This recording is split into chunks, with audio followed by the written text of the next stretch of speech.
Roy Yeah, Wood Jr. man. Roy I'm up Wood in Jr. here. Okay, I want to knock my backdrop down. Oh wow. We orange Welcome, greened up, Rattler. both Welcome. of us, rocking the Let me see your orange. fit. Let me see your fit. I'm just gonna go from the waist up because I'm wearing. I'm gonna show you what I'm wearing down low. I Oh. got on flip flop. I'm dressed like I'm going to the set. To just grab my mail from the post office. You know, the You only know thing that what? matters is waist up. It's quarantine. Don't nobody care about you wearing some damn exercise tights. It don't I matter. don't know. I don't know. I saw Keenan Wayans a video earlier, and I think people care about the pants. Oh yeah. Keenan Ivory's a wild one. I have on pants. I'm not gonna get up and be no, Roy no. Wood Jr., I'm so happy that you could join us today. Well, How it are is. you and where are you? I'm in New York City. Daily Show is still in production, so we're doing what we can to still, bring some stories to the people. Um, it's myself, me and my girl, our 3-year-old, and a lot of Tylenol. Cause A tell you something, toddler. too much straight with a 3-year-old, you don't even want to know my stress. I don't. You don't even I want don't to even know want to my be stress. involved. No, not in the Mm-mm. least, not in the least. But it's been beneficial creatively. I'm try my best to find things that are on the right side of this, which is why when you all reached out about what the Alumni Association is doing, and making sure that we give back to the university because as enrollment dwindles, we still don't know what the country's going to be in the fall, but there's going to be some enrollment that's going to dwindle. I believe that a lot of students are going to have to choose between helping to support their family and coming back to school.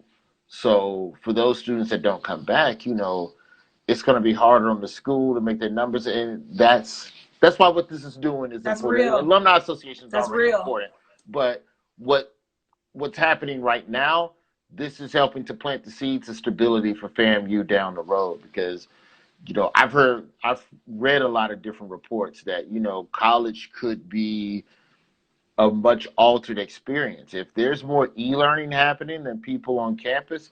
That drastically changes the type of funding and grants and scholarships and all of that stuff. So look, I saw you Oh, posted a throwback clip about parking tickets. Your ah, 3-part investigation. Was it? it was a 14-part investigation. Real quick, I got to give a shout out to FAMU New York alumni. I went to one of their functions up in Harlem. I haven't had a chance to get back. I'm the most active, inactive alumni that you would ever meet. And it's not because I don't care. It's because I had this boy, and the Daily Show runs us every which way, and then I'm still on the road as a stand-up. So I'm kind of wearing 3 hats and all of that. I Get see all the what Jay. bags. I love it. So I think that wait, what was the question? How did you I get to forget. FAMU? Is that what you asked? No. Oh no, you Oh asked me no. about the parking tickets. Yeah. So Oh, your I'm a 3-part investigation. yeah. So I'm a Yes. journalism grad, and it 14 was part. funny. The thing I found funny, I just posted that clip, and it's on my IG page for anybody who wants to go watch it after this chat. It's just an old student journalism piece on me getting to the bottom of just parking, towing. Everybody get towed. There's drama and towing. And I posted it, and rattlers that are currently enrolled was like, "Oh, so Facts. nothing's changed." So facts. Yes. uh, so it's been that boy official. It's so many good rattlers in this thing right now. You don't even understand. I got to FAMU. It was '96. Part of why I came to think, so my mom is a graduate. My father used to teach journalism there in the '70s, and so I figured I would kind of have some connects and people looking out. But then also the baseball team was terrible, and I thought I could walk on to the baseball team. Okay. I was mistaken, Spartan. Just because you lose don't mean you ain't good. Man, I walked my ass out there to the baseball tryouts. I got cut so fast. This is Mm. what's this is what's messed up about college baseball tryouts. Like, no, I did not have a scholarship for J school. I was doing good just to get it. The ACT saved my ass. We ain't gonna talk about my GPA in high school. So try like like normal when you try out for sports normally, you get a week like tryouts is multiple days. You get conditioning. You Yeah. come one day and throw, the next day you hit, the You next day got to you stretch it catch. out. Right. Yo, baseball tryout started at 10 o'clock. A horn sounded at 10:45, and they said if you don't hear your name, you can leave now. I was out there for 45 minutes. They sent my ass right back to Gibbs Hall. I said, this is disrespectful. They ain't have to do you like that. I can't get two horns. What's your favorite FAMU memory? Is it J school? Is it something in the J school? It would have to be J school. That's where I spent most of my time. I was wilding, you know. Well, you were Tucker Hall J school. Yeah, Tucker Hall J school. I mean, the people who really know my story know that, you know, I'm a brother that was this close to being sent away to jail because I was just wilding out, you know, my freshman and sophomore year. But, you know, shout out to the late Dr. Hawkins who looked out. Yes. Shout out to Hawkins. the now retired Sandra Inge, who looked out. Hell, even Reverend Bannister in campus ministries. There were so many people that had my back that by the time I was on the straight and narrow and decided, all right, maybe you should pay for clothes instead of stealing them. I went to class. I didn't do nothing else. Like when people talk about, did you remember the party? I ain't never been to no Kappa Luau. I might have went to one. I was at the FAMU function. I don't even know what happened. Dip week was after sophomore year. I ain't go to none of that. I ain't go to the garden. I ain't go to the moon. I ain't go none of that. I stayed my ass in Tucker Hall on that third floor, writing for that FAMU. And then I got in my car. I drove to Golden Corral. I worked across the street from Lake Ella. And then I hopped on the Greyhound, and I would go do my stand-up. So, you know, my favorite FAMU memory is graduating.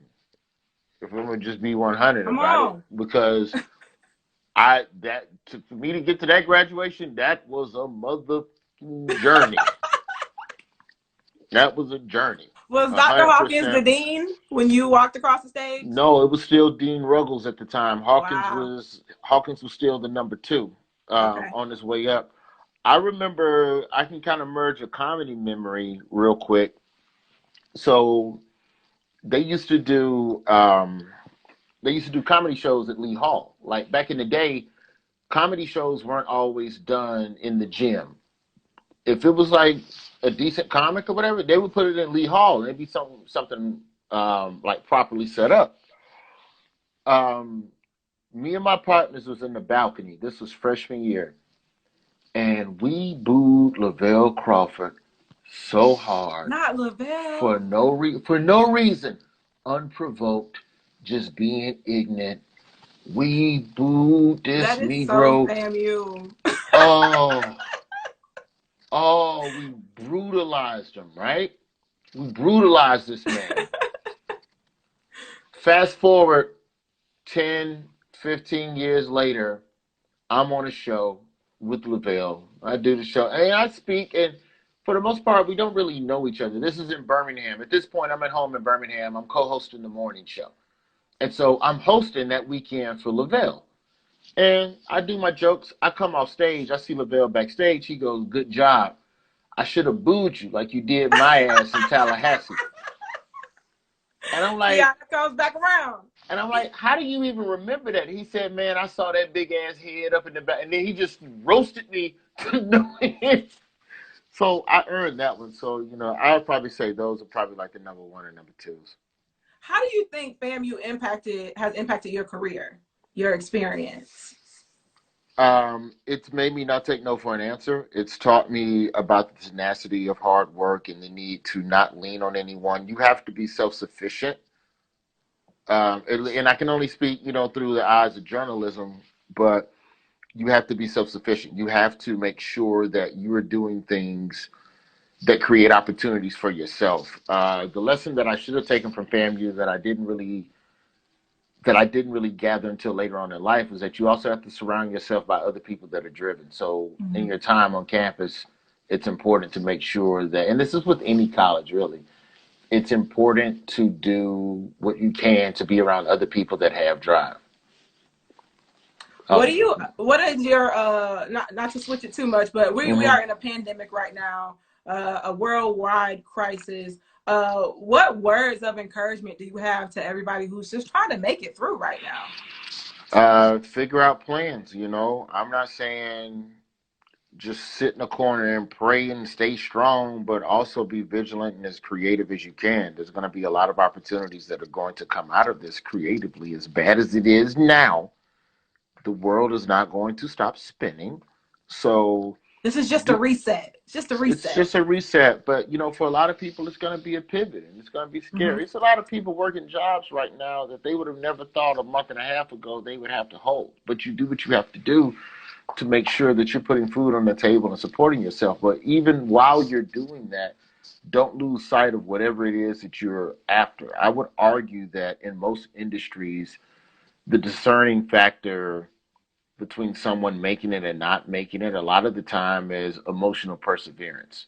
Mm. Now granted, if you're a person of color, you black, you got to work against racism and stereotypes, and there are a lot of things that are going to work against you.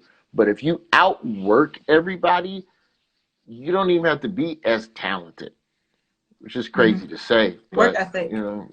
I don't think I'm that funny, but I'm gonna outwork your ass, and I'm gonna strategize. You know, so that's always been my outlook, and for me, that hasn't changed just because the country is shut down and I'm making a TV show in my apartment and all my comedy gigs are going. Oh my God, I don't know how I'm gonna feed my family. We are so proud of you, Mr. Roy Wood Jr. Well, I'm so thank you. grateful that you were able to join us today. We know that you're a product of the School of Journalism. So for everybody who's watching right now, if you love Roy Wood Jr., if you love his work, his words, his tweets, his posts, his likes, his comments, donate right now. Donate right now. Text FAMU SJGC to 41444. FAMU SJGC to 41444 and to support the School of Journalism. If you want to give to any other programs, go to 1887strikes.com. Roy Wood Jr., thank you for your time. We pray that you continue to stay safe and pray for your family. Yes, indeed. All right. Have a good one. You too. Thank you so much. All right. I told you guys it was going to get exciting. I told you we were